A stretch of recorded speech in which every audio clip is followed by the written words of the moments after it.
Je l'aime tellement. Pour le lui prouver, j'irai même, s'il le faut, jusqu'à tuer. Il est à moi, il m'appartient.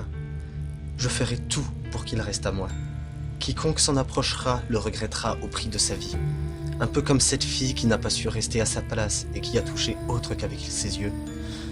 Je la voyais lui tourner autour depuis un bon moment déjà. Cela a commencé avec des regards insouciants, puis qui ont fini par se chercher. Par la suite, ils ont commencé à se parler. Elle lui souriait toujours. Ils se sont fréquentés de plus en plus souvent, me laissant dans l'oubli absolu. J'étais blessé. J'en pleurais tous les soirs, au début. Mais à force, les larmes ne voulaient plus couler. Depuis toujours, je me confie à mon reflet. Je reste immobile face à mon miroir et je me parle seul. Je sais qu'au moins, lui, il m'écoute. Et le voir attentif face à mes malheurs me rassure. Il est mon meilleur ami. C'est lui qui m'a sauvé. Vous devez sans doute me prendre pour une folle, mais je ne le suis pas. Votre reflet est une autre personne. Il peut vous écouter et même communiquer avec vous. Un soir, j'ai décidé d'aller voir l'homme que j'aime à son domicile. Il avait une baie vitrée par où on pouvait entrer dans sa chambre. J'ai collé mes mains et mon visage à celle-ci pour me permettre de faire le tour de la pièce des yeux. Il faisait sombre, le vent était glacial. Les caresses de celui-ci me faisaient frissonner. Je pouvais l'apercevoir dans son lit, mais il n'était pas seul. Cette garce était là avec lui. J'ai observé toute la scène de la baie vitrée avec dégoût, avec haine et surtout avec tristesse. Elle était sur lui. Je les ai vus s'embrasser fougueusement, puis de façon un peu plus tendre. Elle commença à retirer son haut et à caresser son torse imberbe. Lui se laissait faire. Je n'avais qu'une envie, c'était de frapper cette maudite baie vitrée. Mais je ne pouvais pas me permettre là, maintenant. Je devais me contenter d'observer la scène. Bien que plus le temps passait, plus ça devenait dur à regarder. Elle commençait à passer sa main sous son jean. J'imagine qu'à ce moment, elle le touchait. Je mordillais ma lèvre du bas, m'imaginant le faire à la place de cette connasse. Lui, il avait la tête en arrière, soupirant de plaisir. Les larmes me montèrent aux yeux, roulaient sur mes joues. Peu de temps après, ils se sont déshabillés entièrement. Il a commencé à la pénétrer. Je ne pouvais plus regarder ça. J'avais mal à l'intérieur. Je décidai de fuir. Je courais vers chez moi, larmes aux yeux. Je m'enfermais dans la noirceur de ma chambre. Je l'aimais tellement. Il était mien. Nous étions destinés à être ensemble. Je me mis debout, près de mon miroir. Je parcourais mon visage des yeux, silencieusement.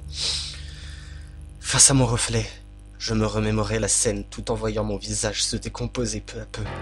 Je sentais la colère. Non, que dis-je? La haine monter en moi une nouvelle fois. Il fallait que je change ça. Mon reflet me fit un signe de la tête. Je regardais en direction de celle-ci. Il y avait un couteau par terre. Je l'attrapais et me regardais de nouveau. Le visage de mon autre moi me sourit grandement pour me dire que j'avais bien compris. Mon meilleur ami ne voudrait pas qu'on me fasse du mal, alors c'est un bon conseil qu'il me donne, n'est-ce pas? Un meilleur ami est là pour vous guider dans vos bons choix. Si c'en était un mauvais, il ne m'aurait pas dit de le faire. J'ai attendu le lendemain soir après leur rendez-vous. Oui, je les avais suivis, pour savoir où cette pouffe habitait. Quand ils se sont embrassés pour se dire au revoir, j'ai empoigné mon couteau très fortement en fronçant les sourcils et en serrant les dents. Non, calme-toi. Ce n'était pas le moment encore. Bientôt. Elle partait vers chez elle. Quand lui ne fut plus visible, je me suis mise à marcher sur les pas de cette fille. Plus j'approchais d'elle, plus mon sourire grandissait et prenait celui d'un sadique prêt à tuer sa victime. L'excitation et la hâte montaient en moi. J'étais tellement pressé de pouvoir enfoncer mon couteau dans son cœur et de la voir se vider de son sang. Oh oui, rien que d'y penser. Je trouve ça tellement jouissif. Arrivée dans une ruelle, près de poubelles, elle sortit son téléphone portable. D'un coup, je me suis arrêté en me demandant ce qu'elle faisait. Je pus apercevoir son regard tourné vers moi. Bordel, elle m'avait vu. Je ne pouvais plus faire marche arrière. Je courus vers elle en lui filant une gifle. Elle tomba à terre et son téléphone voltigea. Je me dépêchais de le ramasser tout en gardant un œil sur elle. Portable à la main, je l'éteignis et l'ai mis dans ma poche. Elle me regardait avec effroi. Je lui souris de toutes mes dents, pupilles écartées. Je m'approchais d'elle. Elle essayait de reculer à terre. Je lui attrapais une cheville pour la tirer vers moi. Elle m'envoyait un coup de pied à la figure. Énervé, je lui plantai la lame dans le pied. Elle hurla de douleur. Il n'y avait personne, mais j'avais peur que quelqu'un débarque. Pour la faire taire, il n'y avait pas 36 solutions. Je plantai mon couteau dans sa gorge afin de lui transpercer les cordes vocales. Elle voulut crier, mais sa voix commençait à s'éteindre. Je me mis à rire, la regardant souffrir. Elle pleurait, elle souffrait. J'aimais ça. Elle se débattait toujours, cette saleté. Pour éviter d'avoir trop de mal pour la tuer lentement, je suis gringalette, alors je n'ai pas beaucoup de force. Je lui coupais les tendons à chaque pied, comme ça elle ne pouvait plus marcher.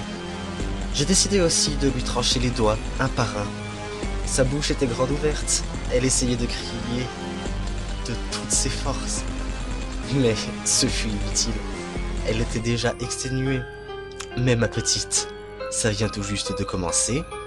Ça faisait pas mal d'années que j'étudiais la chirurgie afin de pouvoir commettre un meurtre parfait, à mon sens. J'allais enfin pouvoir réaliser mon rêve et me venger en même temps. Que demander de mieux? Je m'assis à califourchon sur sa taille, et je montais la pointe de la lame à ses yeux. Elle touchait presque, elle frôlait. Je trouvais ça tellement excitant que je suis sûr que j'en mouillais ma culotte. Sans plus attendre, j'ai commencé à enfoncer la lame dans un de ses yeux. Mais il fallait que j'appuie fort pour que ça rentre. Un œil, ça ne se crève pas comme ça, vous voyez. Il faut y aller avec de l'acharnement. Comme ça commençait à m'énerver, je me suis acharné dessus. J'ai fait de ces deux globes oculaires de la bouillie à la couleur noirâtre. C'était immonde mais tellement beau à regarder. Ensuite, je l'ai déshabillé. J'ai ouvert son abdomen en deux. Waouh! L'intérieur d'un être humain est tellement passionnant à observer. Elle commençait à avoir une hémorragie, mais elle respirait toujours malgré ça. Je me suis remise à rire de façon démoniaque. J'aurais aimé la laisser là pour qu'elle meure en suivant de son sang. Mais la seule chose que je voulais, c'était lui trancher le cœur pour qu'elle ait aussi mal que moi j'ai eu mal. Alors avec rage, j'ai planté le couteau des dizaines de fois à la suite afin de pouvoir transpercer sa cage thoracique. Le sang giclait à perte de vue. Mon visage, mes habits, ils en étaient recouverts. L'odeur était si appréciable. Son cœur, il battait toujours, sans aucune pitié. Je lui ai arraché avec les mains. Je me suis levé par la suite, en regardant son corps gisir seul dans son propre sang. Je souriais. J'étais tellement fier de mon œuvre. Et pour avoir un souvenir, je l'ai pris en photo avec le portable du petit cadavre. Je la garderai en souvenir, me suis-je dit. Heureuse, couverte de sang, je suis rentré chez moi. Je suis monté dans ma chambre et j'ai montré le cœur fraîchement pêché à mon reflet. Il m'a souri fièrement. J'étais heureuse. Je me suis couché. J'avais hâte de voir celui que j'aime demain. Le lendemain, je me suis réveillé tôt. J'ai couru au logement de mon bien-aimé. Je le voyais par la baie vitrée. Il avait l'air bizarre. Je suis entré et je l'ai pris dans mes bras. Il pleurait parce que l'autre gare s'était morte. J'en avais marre qu'il parle toujours d'elle, alors qu'il n'était même plus de ce monde. J'ai voulu l'embrasser pour lui montrer mon amour, mais il m'a rejeté 1, 2, 3 fois. Ma rage était revenue. J'avais fait tout ça pour lui. Mon regard devint noir. Je sortis mon couteau à nouveau. Il me regarda avec terreur. Là, je souris. J'étais heureuse. C'était le même regard que la garce quand elle allait mourir. J'allais tuer celui que j'aimais. Peut-être que cette fois-ci, j'atteindrais l'orgasme. Ce serait tellement magique.